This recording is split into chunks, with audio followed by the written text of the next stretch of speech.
established the illegality element of that. It's like he had signed agreements, or Russia had signed agreements stating that as far as they were concerned, Ukraine was a country among other countries. And more than that, they did something even more. Because when the Soviet Union fell, parts of its nuclear arsenal were still in 3 other countries, in Belarus, Ukraine, and Kazakhstan.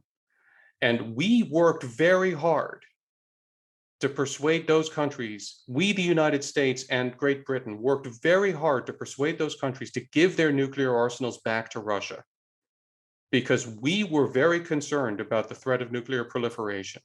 So we pressed them. And they did. Right. In return for that, in 1994, we, Britain and Russia, signed an agreement with Ukraine committing to respect the territorial integrity of Ukraine as it was recognized at the time, in return for Ukraine handing back those nuclear weapons. The Russians signed that treaty. The Russians have just violated a treaty that they specifically signed with Ukraine, recognizing it in its territorial integrity as it was in 1994. Who signed that on Russia's behalf? Yeltsin. That was Yeltsin. Okay, so Putin hypothetically doesn't feel that he's bound by that agreement, but within the framework of international law, he is. He is. I mean, he can regard himself however he wants to, but he is. So not only did Russia recognize Ukraine as a country, but it specifically recognized Ukraine in the borders that it had in 1994. Okay, so, all right, so let's go to unprovoked. Now, here's a mystery.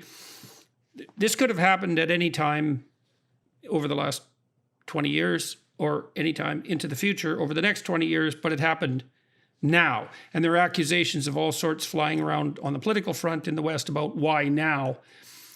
As far as you're concerned, why now? And is there a lesson in the fact that it's now for us? So I'll go into this a little deeper. I read a couple of papers by Victor Davis Hanson yesterday, and he made a claim that was approximately the following, which is that the Democrats, for example, under Obama, talked about Russia in a negative way, but really didn't do anything about Russia, whereas Trump gave Putin flattery in some sense, but actually did something about the potential danger they posed. And I'm not claiming that that's a valid argument or an invalid argument. It's just something that I read when I was trying to prepare for this. Why now? Because it is being politicized like mad in the West. We think, well, Putin is taking advantage of our perceived weakness, and there's partisan reasons for that, and maybe there's deeper philosophical reasons for that. Those need to be separated.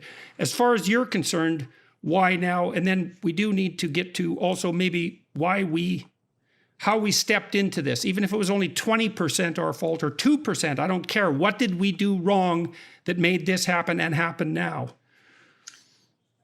So look, the answer to the question why now is very hard, I think, and this is something that I'm also wrestling with, because what we need to explain is the invasion. That Putin has been carrying forward operations to regain control of Ukraine since 2014. He has been pursuing hybrid warfare approaches. He's been pursuing informational operation approaches in Ukraine. He's put various forms of military pressure on Ukraine from his occupied territories. Right. So it's not exactly now. This is actually an extension of a process that's been occurring for a long time. It's an inflection in that process. Now, so we need to explain this particular inflection, which is a huge inflection, but that's actually rather hard.